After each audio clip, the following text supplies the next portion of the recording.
पुराने जख्म क्यों कुरेदना चाहता है।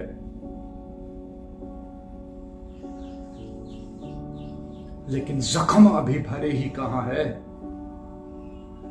वो तो वैसे ही रहे हैं सालों से।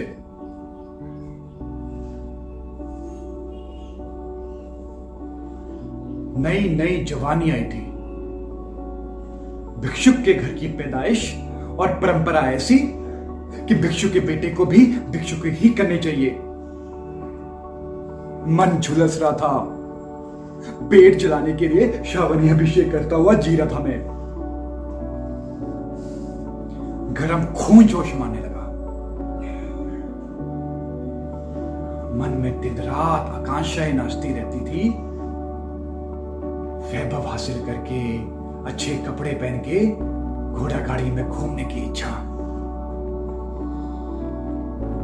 सुंदर स्त्रियों को भोगने की इच्छा, मर्दानगी की सारी मर्यादा को पार करने की इच्छा। ये सारी इच्छाएं मन में ऐसी ज्वाला भड़काती थी कि फिर शांत नहीं हो पाती थी।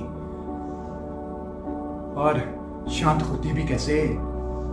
जिनके घर श्रावणी अभिषेक करने जाना पड़ता था, उन्हें हमेशा उन सुखों में लीन और तृप्त पाया करता था मैं।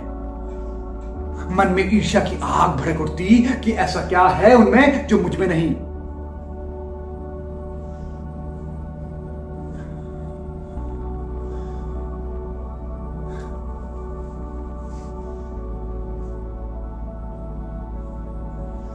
फिर एक दिन एक बड़े घर की सुंदर स्त्री की नजर मुझ पर पड़ी।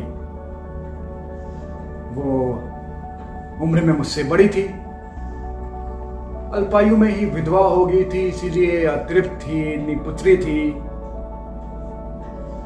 मेरी उन्मादक जवानी ने उसे बेचैन कर दिया था और मैं भी उसके मोह में खो गया। कुछ दिन चोरी चोरी सब ठीक चल रहा था। एक दूसरे के जरिए हम दोनों ने सारे सुख प्राप्त कर दिए थे। मैं तो महत्वाकांक्षा के शिखर में आरूढ़ था। यहां से तो यूं लगता था कि जैसे स्वर्ग बस एक हाथ ही दूर है। उसके पास कमनीय शरीर था, रूप था,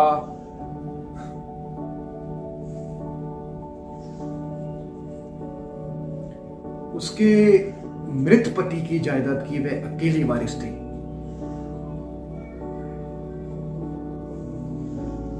सिर्फ उसका देवर हमारे रास्ते का रौड़ा था।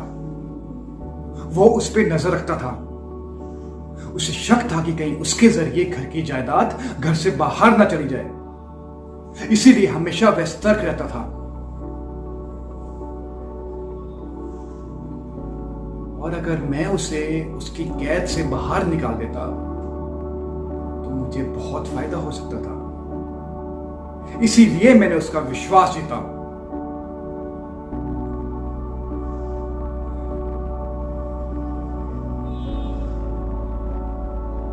लेकिन मैं भूल गया था कि अगर एक बिल्ली आंखें बंद करके दूध पी रही हो तो उसका यह मतलब नहीं कि कोई भी उसको नहीं देख रहा हो।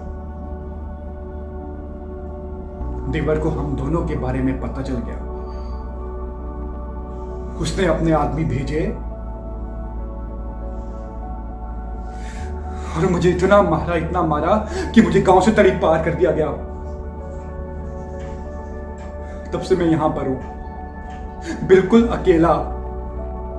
मैं वापस गांव नहीं गया और तब से मैं इसी ताक में हूं कि जो जिल्लत मैंने सही है, मैं उसका उससे बदला लेकर ही रहूंगा।